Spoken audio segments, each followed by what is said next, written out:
La verdad es que da gusto escuchar a alguien que sabe tanto de lo que habla. Y creo que va a pasar lo mismo cuando escuchemos a Marta Román hablarnos del camino escolar. Buenos días, Marta, ¿qué tal estás? Buenos días, muy bien. Aquí en Vitoria hoy, yo viajando por motivos de trabajo. Bueno, Marta es geógrafa y consultora de GEA 21 y, y a mí me gustaría saber, hablando del camino escolar, ¿por qué es bueno devolverle a la infancia a la ciudad?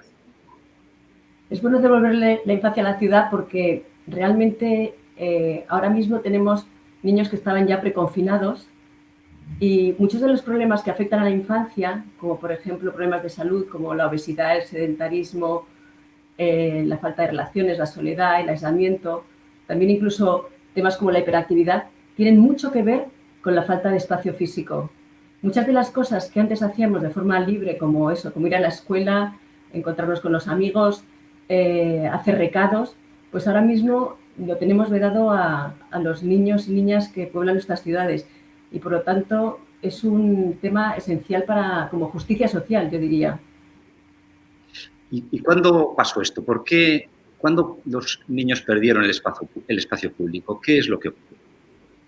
Ha sido un tema progresivo y sobre todo silencioso. Yo de hecho lo descubrí leyendo un libro de los ingleses, siendo yo geógrafa, urbanista, trabajando en temas de movilidad, teniendo una hija joven y me leí un libro sobre unos geógrafos que trabajaban en el tema de la autonomía infantil y fue una sorpresa, es decir, ¿cómo es posible que yo iba al colegio caminando con mis hermanas sola desde muy temprana edad y teniendo una hija y viviendo en el mismo barrio, ella no podía hacerlo, ¿no?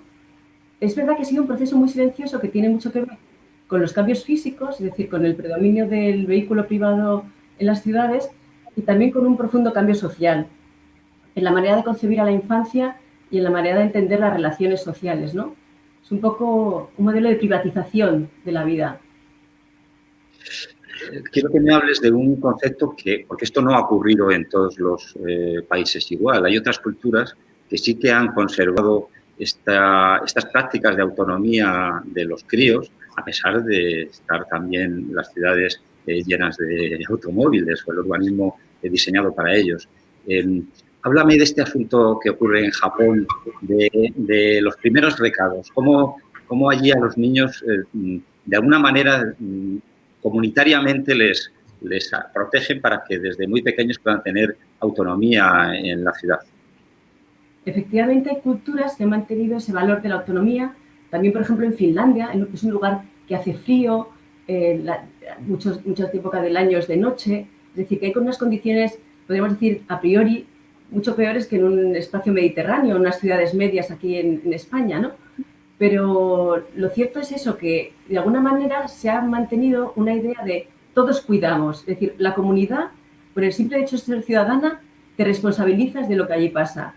Hay una frase muy bonita de Francesco Tonucci que dice: un niño acompañado es un asunto privado, un niño solo es un asunto colectivo.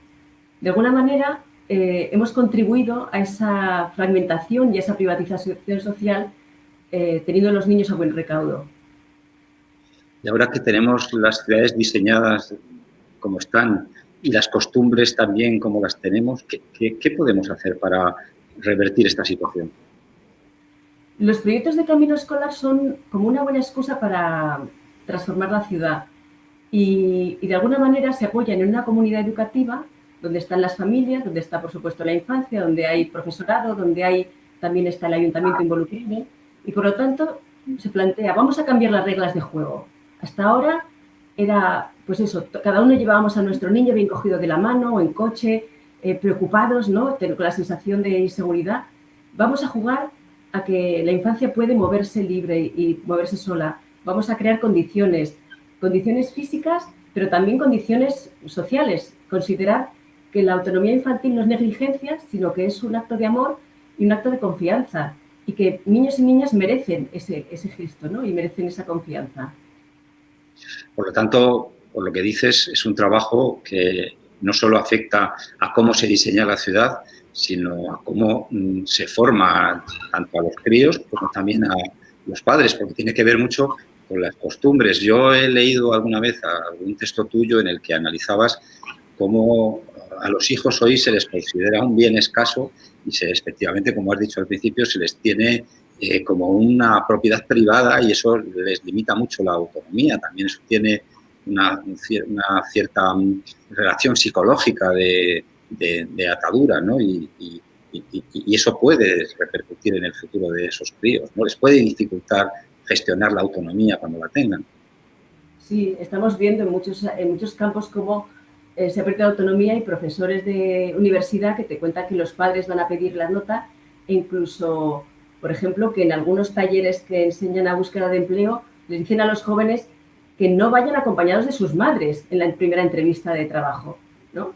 Es decir, que realmente la autonomía es un proceso y que donde vamos aprendiendo a asumir pequeños riesgos, a responsabilizarnos, y si eso no lo hacemos a pequeña escala cuando podemos, por ejemplo, con la bicicleta, pues luego al final sucede el gran choque con la moto, ¿no? Es decir, que lo que tenemos que ir es aprendiendo paulatinamente, en compañía, progresivamente, según van adquiriendo habilidades, a hacer ese maravilloso proceso de crecer, ¿no? Y físicamente la ciudad, ¿cómo puede ayudar a que esto suceda? ¿Qué cambios habría que hacer? Si tuviese que resumirlo así de forma muy rápida, diría menos coches y a menos velocidad. Ese sería, yo creo que uno de los elementos esenciales. Por eso, con todo este debate que vais a tener hoy o que estamos teniendo hoy, ¿no? El tema de la electrificación de la movilidad, realmente para la infancia no soluciona los grandes temas que tienen que ver con el peligro y con la ocupación del espacio. Es decir, el dedicar tanto espacio a los vehículos hace que no haya espacios de juego, espacios estanciales y por supuesto, la movilidad motorizada al final es un elemento que genera gran riesgo y que hace pues mucho más complicado, por supuesto, la movilidad infantil. Digamos que habría que promocionar que se pueda caminar con más tranquilidad por las calles, que se pueda probablemente ir por carriles bici al colegio, como ya ocurre en algunas ciudades españolas. Estoy pensando muy singularmente en Valencia o en Sevilla. Eso ya de por sí haría que los críos empezasen a educarse en la utilización del espacio público con autonomía. Entiendo que esa sería una de las primeras estrategias. Sí, además, realmente niños y niñas están deseando poder ir solos con sus compañeros. Hay relatos preciosos, ¿no? De cada vez que hacemos proyectos de camino escolar y experimentan, ¿no? Esa libertad. Luego los testimonios son maravillosos, ¿no? De poder disfrutar con los amigos, de poder sentirse responsables, de formar parte de una comunidad y, y ser realmente parte de la sociedad. Entiendo entonces que, aparte de estos cambios físicos, hace falta una complicidad entre los padres y la escuela. Es imprescindible para que esto pueda suceder. Sí, entre los padres y la escuela y sobre todo también con el entorno social. Ahora mismo la familia y la escuela son los dos pivotes, son un poco las únicas referencias legitimadas y precisamente lo que hace falta y lo que plantean los proyectos de camino escolar es que otras personas ajenas a estos dos ámbitos entren a formar parte. Es decir, que de alguna manera la vecindad, la ciudadanía, el comercio, es decir, que realmente la sociedad vuelva a acoger a la infancia como una ciudadanía de pleno derecho que puede utilizar las calles a sus anchas, como muchos hicimos, ¿no? Cuando éramos pequeños. Sí, he visto que en alguna ciudad en la que están trabajando este asunto, con muy buenos resultados, hay incluso lugares, comercios, en los que hay una pegatina que avisa de que si alguno de estos críos tiene algún problema, alguna dificultad, ahí puede recibir ayuda. Esta es otra estrategia, ¿no? Para civilizar la ciudad y para facilitar este tránsito. Sí, esa es una propuesta que ha hecho Francesco Tonucci, los comercios amigos. De alguna manera, el tejido social se ha roto y ahora hay que retejerlo. Y por lo tanto hay que hacer estos gestos que a veces incluso los comerciantes, cuando hemos hecho alguna actividad de este tipo, decían, pero ¿cómo? No hace falta que yo ponga una pegatina. Por supuesto que yo voy a hacer caso a algún niño, ¿no? Que está, si le pasa algo a una niña que entra y necesita agua o se ha perdido o lo que pueda pasarles, ¿no? Pero hace falta hacer esos gestos para plantear este cambio de juego, ¿no?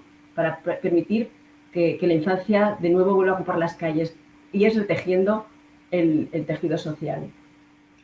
Claro, todo esto de lo que estamos hablando, que es extremadamente atractivo, sin embargo, hay un movimiento radicalmente diferente que es hay mucha gente que empieza a vivir en condominios cerrados, en los que el espacio público es extremadamente reducido y también, en cierta forma, elitista. Es algo que va totalmente en contra de lo que queremos en realidad hacer, ¿no? Claro, todas estas soluciones de nuevo son privadas, es decir, son soluciones, y además es verdad que la infancia muchas veces se va de los cascos porque considera que la ciudad consolidada pues eso es ruidosa, peligrosa, hay poco espacio y al final se llevan a los niños y la crianza se realiza pues eso en espacios con jardines que son solo para una parte de la población y que luego al final pues es como, bueno, pues mucha igualdad social y poca complejidad urbana, poco interés, ¿no? Marta, muchas gracias. Ha sido muy interesante todo lo que nos has contado. Espero que la próxima vez que hagamos unas jornadas volvamos a poder hablar. Le paso ahora el testigo a mi compañera Natalia